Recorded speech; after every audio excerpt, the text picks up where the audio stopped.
Hello friends, आपका एक बार फिर से स्वागत है आपके अपने यूट्यूब चैनल आकांक्षा ट्यूशन में, जहां पर आपको अरिहंत नवोदय क्लास 6 का कंप्लीट सॉल्यूशन मिलता है। आज की वीडियो में हम लोग पढ़ेंगे गणित का चैप्टर 5, जिसमें हम लोग लघुत्तम समापवर्त और महत्तम समापवर्तक के बारे में पढ़ेंगे।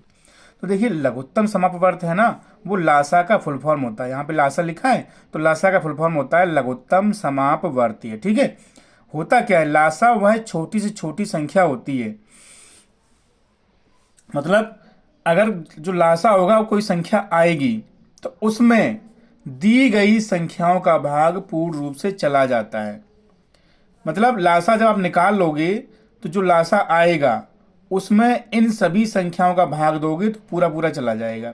तो लासा निकालने की आपके पास दो विधियां हैं, एक भाग विधि और एक गुणनखंड विधि। पहले हम लोग भाग विधि पढ़ेंगे। देखिए, भाग विधि में क्या होता है, हम सारे अंकों, जितने भी संख्याएं दी जाएंगी सारी संख्याओं को एक साथ लिख देंगे।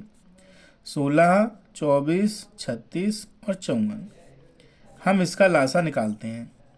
लासा निकालने के लिए इन तुम्हारे पास 1, 2, 3, 4 संख्याएं हैं। इन चारों संख्याओं में कोई संख्या ऐसी होनी चाहिए जिसका भाग 2 में चला जाए। तो हम 2 से भाग करेंगे, नहीं तो फिर 3 से भाग करेंगे। तो यहाँ पर आप देखेंगे ये सारी सम संख्याएं हैं, तो सब संख्याएं तो 2 से कटती हैं, तो हम 2 से करेंगे। 2 का भाग 16 में देंगे 8 बार, 24 में देंगे 12 बार, 36 में देंगे 18 बार और 54 में देंगे 27 बार। देखिए, अभी भी यहाँ पर 2-3 संख्याएं ऐसी हैं जो 2 से डिवाइड हो जाएंगी, भाग हो जाएगा 2 से। तो और भी करेंगे। 2 चौके 8, 2 छंग 12, 2 निम 18 और 27 में जाएगा नहीं, जिसमें भाग जाएगा नहीं उसको वैसी का वैसा लिख देना है। अभी भी आप देखेंगे तो 4 और 6 ये भी 2 के पाड़े में आता है, तो 2 से और काटेंगे इसको। 2 दूनी 4, 3, 9 में जाएगा नहीं तो ऐसे ही लिख दो, 27 में जाएगा नहीं तो ऐसे ही लिख दो। ठीक है, अब देखो 2 बचा है, ये भी 2 से भाग हो जाएगा। 2 एकम 2, 3 में जाएगा नहीं, 9 में जाएगा नहीं, 27 में जाएगा नहीं। अब देखिए यहाँ पर, अब ऐसी कोई संख्या नहीं है जो 2 से डिवाइड हो सकती है। वो तो हम 3 से भाग करेंगे। 3 से भाग करेंगे तो देखो, एक एक तो हो ही गया। एक मुझे ऐसा करना है कि सब जगह पे एक आ जाए, जब तक एक नहीं आएगा तब तक करते रहेंगे। तो 3 का 3 में करोगे तो 1 बार, 9 में करोगे तो 3 बार और 27 में करोगे तो 9 बार। देखिए, अभी 2 जगह पर 1 हो चुका है। ठीक है, अभी इन 2 जगह पे भी 1 करना है, तब तक करते रहेंगे। 1, 1 इसमें भाग करोगे तो 1 बार जाएगा, इसमें भाग करोगे तो 3 बार जाएगा। फिर 3 का भाग करोगे आप तो 1, 1, 1 और 1। देखिए, चारों जगह पे 1 आ गया। तो आपका जो भाग है वो बस कंप्लीट होने वाला है। अब लासा आपका निकल के आ जाएगा। आप लिखोगे लासा बराबर, जो यहाँ पर हमारे पास संख्याएं आई हुई हैं, अंक आए हुए हैं, इनको यहाँ मल्टीप्लाई कर लेंगे। और हम यहाँ पर सिर्फ उन्हीं संख्याओं से डिवाइड करके देखेंगे जो अभाज्य होंगी। आपको पता होगा अभाज्य संख्याएं कौन कौन सी होती हैं। 2 होता है, 3 होता है, 5 होता है, 7 होता है, 11 होता है। सिर्फ अभाज्य संख्याओं से ही भाग करना है, क्योंकि हमें इसके अभाज्य गुणनखंड निकालने होते हैं। ठीक है, तो देखिए 1, 2, 3, 4 बार तो 2 आया है।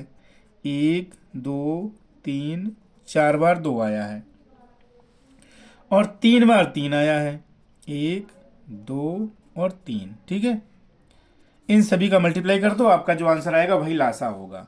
देखिए, 2 का 2 में करोगे 4 हो गए, 4 का 2 में करोगे 8 हो गया, 8 का 2 में करोगे 16 हो गए, 16 का 3 में करोगे 48 हो गया। अब 48 की टेबल तो हमें आती नहीं है, तो देखिए यहाँ तक का आंसर आ चुका है 48। और बचा कितना, अब ये 3 3 जा 9 और बच गया। फिर से समझ लीजिए, 2 दूनी 4, फिर 4 दूनी 8, 8 दूनी 16 और 16 तियाँ 48। 48 तो यहाँ तक का हो चुका था। ये बचे तुम्हारे 3 तियाँ 9, 2 9 बचे। अब इन दोनों गुणा कर लोगे, जो आंसर आएगा वही आपका लासा होगा। 9 अट्ठे 72, 7 आपकी हासिल हो जाएगी। 9 चौको 36, 36 और 7 44। ये आपका हो गया लासा 432। अब हम करेंगे इसको गुणनखंड विधि से। गुणनखंड विधि से करने के लिए इन चारों का हम अलग अलग गुणनखंड करते हैं। जैसे 16 का यहाँ पे करेंगे, 24 का यहाँ पे करेंगे, 36 का यहाँ पे करेंगे और 54 का यहाँ पे करेंगे। ठीक है, देखो 2 का भाग करोगे इसमें 8 बार जाएगा। ठीक है, फिर 2 का भाग इसमें करोगे 4 बार जाएगा, फिर 2 का भाग इसमें करोगे 2 बार जाएगा, 2 का भाग इसमें करोगे 1 बार जाएगा। ठीक है, अब ऐसे ही इसमें भी करना है। 2 का भाग इसमें करोगे 12 बार जाएगा, 2 का भाग इसमें करोगे 6 बार जाएगा, फिर 2 का भाग इसमें करोगे 3 बार जाएगा, फिर 3 का भाग इसमें करोगे तो केवल 1 बार जाएगा। ठीक है, अब इसमें करते हैं, 2 का भाग इसमें करेंगे 18 बार जाएगा, फिर 2 का भाग करोगे 9 बार जाएगा, फिर 2 का भाग जाएगा नहीं, 3 से करोगे 3 बार जाएगा, फिर 3 का करोगे 1 बार जाएगा। 2 का इसमें करेंगे 27 बार जाएगा, फिर 2 से जाएगा नहीं तो 3 से करके देख लीजिए, 3 का 9 बार गया, फिर 3 का 3 बार गया, फिर 3 का 1 बार गया। ठीक है, इतना करने के बाद में हम इन सभी के जो अभाज्य गुणनखंड आए हैं उनको लाइन से लिखते हैं। देखिए, पहली संख्या हमारे पास 16 थी, दूसरी हमारे पास 24 थी, तीसरी हमारे पास 36 थी, और फिर हमारे पास 54 थी।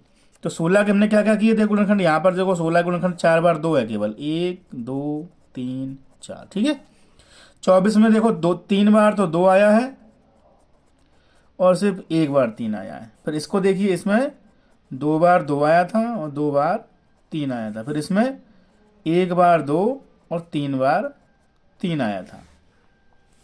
ये लिखने के बाद में हम ये देखते हैं कि इसमें कौन कौन से अंक आए, इन अभाज्य गुणनखंडों में कौन कौन से अंक आए हैं। देखिए, इस सबको ऑब्जर्व करने के बाद, देखने के बाद आपको सिर्फ 2 ही चीजें दिखेंगी कि 2 आया है और 3 आया है। इसके अलावा इस अभाज्य गुणनखंड में और भी कोई अंक नहीं आया है। तो हम चेक करें कि 2 सबसे ज्यादा बार किस में आया है। 2 इसमें कितनी बार आया है, 4 बार। इसमें कितनी बार आया है, 3 बार। इसमें कितनी बार आया है, 2 बार। इसमें कितनी बार आया है, 1 बार। तो सबसे ज्यादा बार किस में आया, सबसे ज्यादा बार इसमें आया। तो ये हम सबसे ज्यादा बार वाला लिख लेंगे। लासा 1 2 3 4 बार वाला हमने लिख लिया। ज्यादा बार वाला लिखना होता है। अब 2 को तुम लिख चुके, अब हम 3 को चेक करेंगे, 3 किसमें ज्यादा बार आया है। देखो, 3 इसमें तो 1 बार भी नहीं आया, इसमें 1 बार आया, इसमें 2 बार आया और इसमें 3 बार आया। तो कौन सा वाला लिखा जाएगा, 3 बार वाला लिखा जाएगा, क्योंकि ज्यादा वाला लिखते हैं।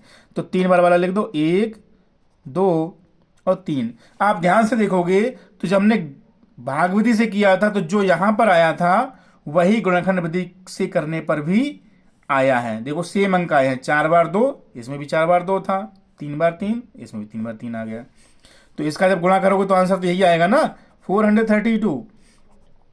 तो मैंने आपको भाग विधि भी बता दिया और गुणनखंड विधि भी बता दिया, और आपने देख भी लिया कि चाहे कौन सी विधि आप यूज करें आंसर तो सेम ही आता है। ठीक है, तो आपको दोनों में से जो भी विधि आसान लगी हो आप उसको तैयार कर सकते हैं। ठीक है, तो आज की वीडियो में सिर्फ इतना ही, मिलते हैं अगले वीडियो में, तब तक के लिए थैंक यू।